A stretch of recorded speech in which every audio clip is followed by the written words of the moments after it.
लद्दाख का पहाड़ी रेगिस्तान धरती के सबसे दुर्गम इलाकों में से एक।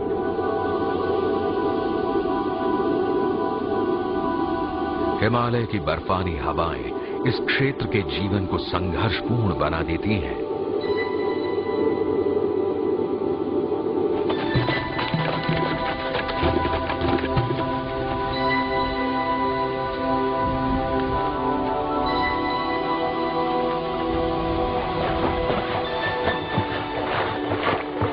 यहां सदियों की जद्दोजहद के बाद इंसान और कुछ जानवरों ने अपने आप को बचाए रखा है।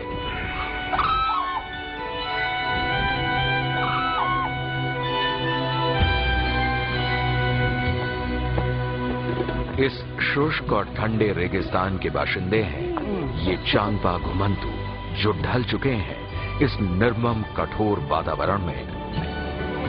ये कहानी है मिंग्यूर और उसके कुनबे की। कैसे बीतता है उसका एक साल इस विशाल आसमान के रेगिस्तान में।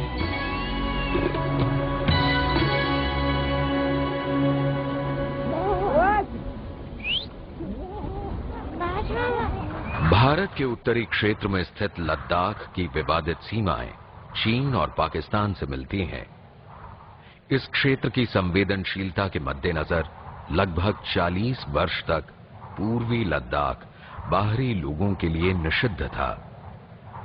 ये क्षेत्र विश्व की 2 विराट पर्वत श्रृंखलाओं के बीच स्थित है। उत्तर पश्चिम में काराकोरम है और दक्षिण में हिमालय। ये दोनों श्रृंखलाएं वर्षा के बादलों को यहां तक नहीं पहुंचने देती। यहां हर वर्ष बमुश्किल 2 इंच बारिश होती है, जिस कारण यह इलाका पहाड़ी रेगिस्तान में तब्दील हो गया है।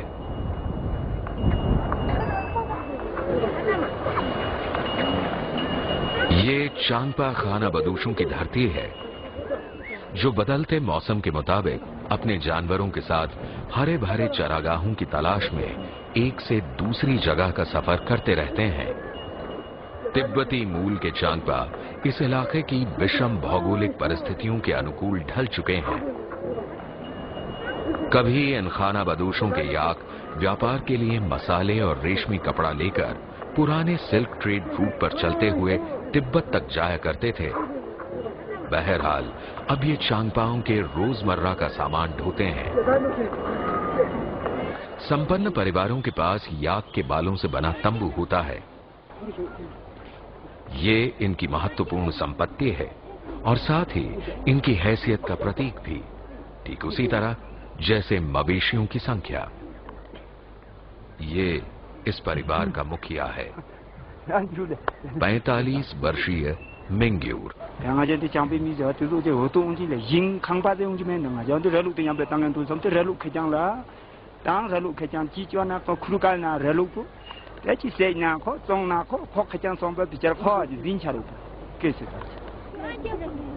मिंग्यूर और उसकी पत्नी पेम्बा के 4 बेटे और 3 बेटियां हैं।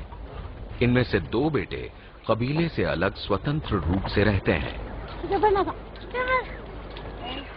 मिंग्यूर की मां का इंतकाल हो चुका है, लेकिन उसके बुजुर्ग पिता परिवार के साथ ही रहते हैं।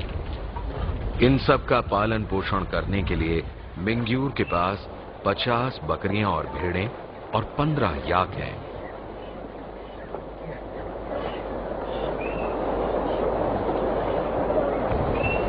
नवंबर की एक ठिठुरती सुबह मिंग्यूर की बेटियां डोलमा और फुनसुक दूध दूहने के लिए बकरियों को बांध रही हैं।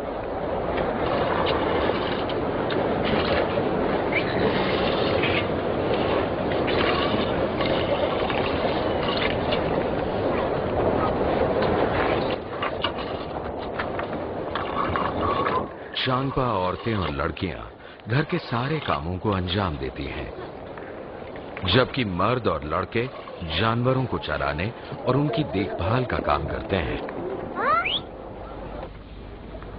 ये सर्दी का मौसम है।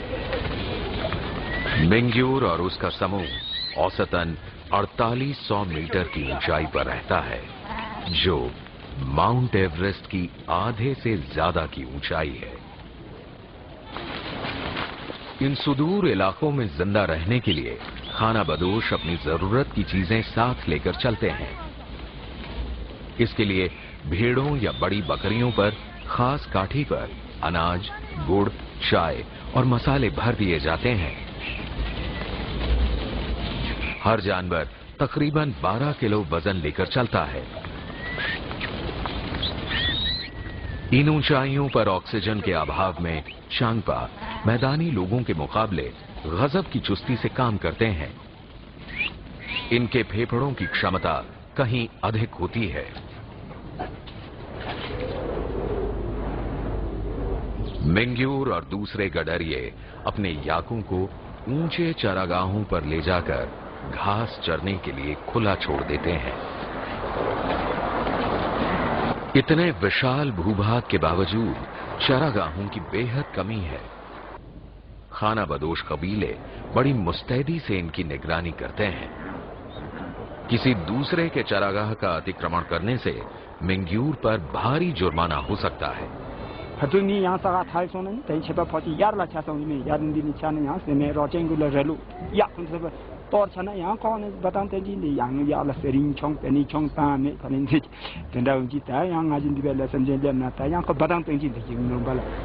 मिंग्यूर के याकों के साथ ही तिब्बती जंगली गधों का एक झुंड चरने आ गया है। इन्हें क्यांग कहते हैं। ये पालतू गधे से ज्यादा बड़े हैं और इनके शरीर पर घने बाल हैं। ये भी कड़ाके की सर्दी में बखूबी ढल गए हैं। क्यांग जानते हैं कि मिट्टी में लौटने की बेहतरीन जगह कहां है।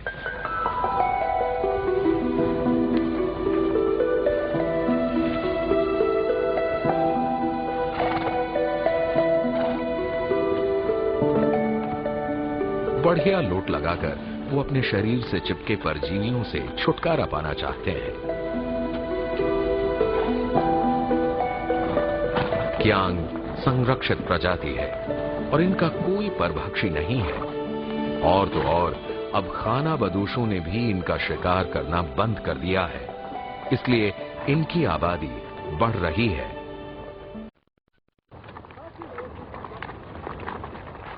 इस बंजर इलाके में ये मर्दों का काम है कि वो जलावन के लिए झाड़ झंखाड़ इकट्ठा करें। ये काम कभी खत्म नहीं होता। मिंग्यूर की बीवी पेम्बा को शाम का खाना पकाने के लिए जलावन की जरूरत है।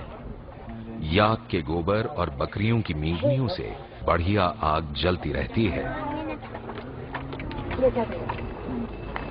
मिंग्यूर के जानवर चरने के बाद तंबू के नजदीक रात बिताने के लिए लौट आए हैं।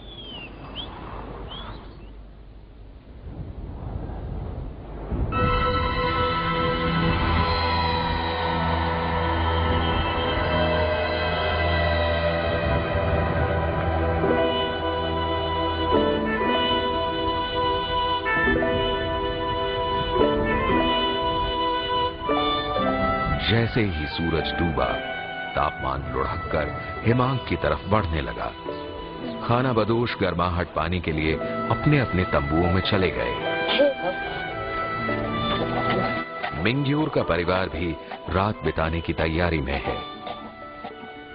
पेम्बा सभी के लिए नमकीन गुरगुर चाय तैयार कर रही है।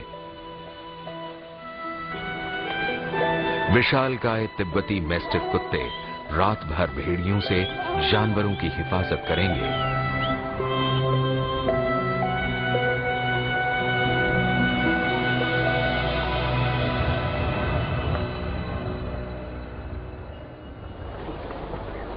अगली सुबह खिलखिलाती चमकदार धूप निकली। मिंग्यूर को पता लगा कि रात में उसके कबीले के घोड़े को भेड़ियों ने मार गिराया। मौका देखकर काले कब्बे बचे खुचे शिकार पर टूट पड़े। लेकिन जल्द ही ग्रिफिन गिद्ध आ धमके।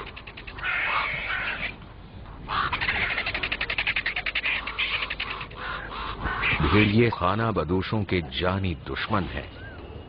समूह ने भी पेट भर के भोजन कर लिया है, लेकिन जल्द ही वो फिर शिकार करेंगे।